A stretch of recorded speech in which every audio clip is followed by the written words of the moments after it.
Comme vous avez vu dans l'introduction de ce documentaire, il est possible de répartir les êtres humains sur deux axes. Si nous prenons l'exemple d'un cercle, nous le divisons en deux, pôle nord et pôle sud, et ensuite nous le séparons par un méridien pour obtenir l'est et l'ouest. Vous verrez alors qu'il est facile de différencier les gens qui appartiennent à l'hémisphère nord de ceux qui positionnent à l'hémisphère sud. Et ceci en pensant tout simplement à notre planète ou à notre pays. En revanche, il est plus délicat de faire cette même comparaison sur le méridien côté est du méridien côté ouest. Ces deux axes, nord-sud et est-ouest, nous donnent quatre secteurs bien définis. Nord-est, nord-ouest, sud-est et sud-ouest. Ces quatre secteurs peuvent être définis comme quatre familles d'individus qui correspondent donc à quatre typologies. Chaque style a ses qualités et ses défauts. Le style parfait n'existe pas. Par exemple, un influent, profil du chef d'entreprise, aura du mal à faire un métier d'expert le conforme.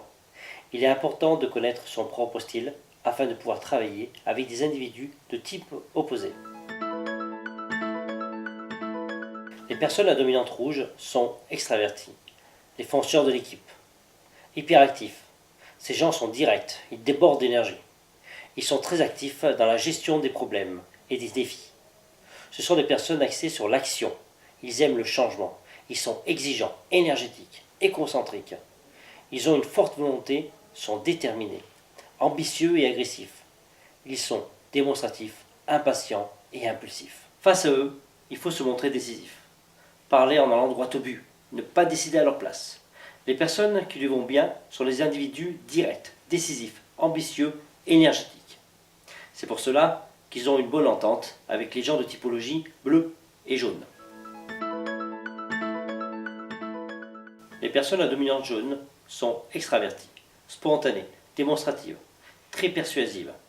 Elles peuvent facilement influencer les autres typologies par le simple biais de la parole. Adorent le contact humain et sont très émotionnelles. Il faut toujours les aborder de façon joviale. Très enthousiastes, optimistes, elles voient toujours le verre à moitié plein. Elles se feront facilement séduire par de nouveaux projets qu'elles accepteront de suite. En résumé, le type jaune est amical, tonique, communicatif, enthousiaste, convaincant, magnétique, politique, persuasif, intellectuel, chaleureux et démonstratif. Confiant et optimiste, il n'aime pas trop les règles et préfère l'indépendance. Il est généralement têtu, borné, arbitraire et néglige les détails. Face à eux, il faut se montrer optimiste, ouvert, ambitieux et être plein d'énergie. Leur donner une grande confiance de la responsabilité et de l'indépendance. Ils ont une bonne entente avec les gens de typologie rouge et verte.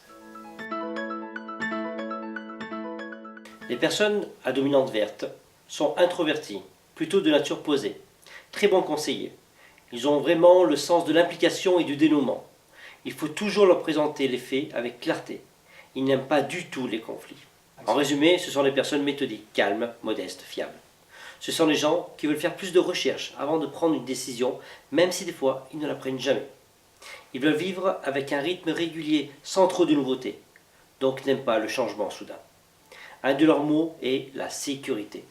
Ces personnes sont calmes, détendues, patients, possessifs, prévisibles, stables et cohérents. Ce sont des gens coopératifs, prudents, agréables, modestes et paisibles. Face à eux, il faut leur donner confiance, leur donner la sensation que tout va bien dans l'entreprise, qu'il n'y a pas de conflit. Ils ont une bonne entente avec les gens de typologie jaune et bleu. Les personnes à dominante bleue sont introverties, de nature réservée, très douées pour l'analyse, avec un sens développé pour le détail. Ils sont rigoristes. Il faut laisser à ces personnes le temps d'analyser les choses, de juger, et surtout, il ne faut rien leur imposer. Ils sont influencés davantage par des données et des faits que par les sentiments. Ils respectent parfaitement les règles. Rigoureux sur le respect de la structure hiérarchique, ils aiment faire un travail de qualité. En résumé, ils sont réservés, formels, soigneux, analytiques, réfléchis, prudents, rigoureux, ordonnés, systématiques, diplomatiques, précis, logiques, pessimistes et critiques.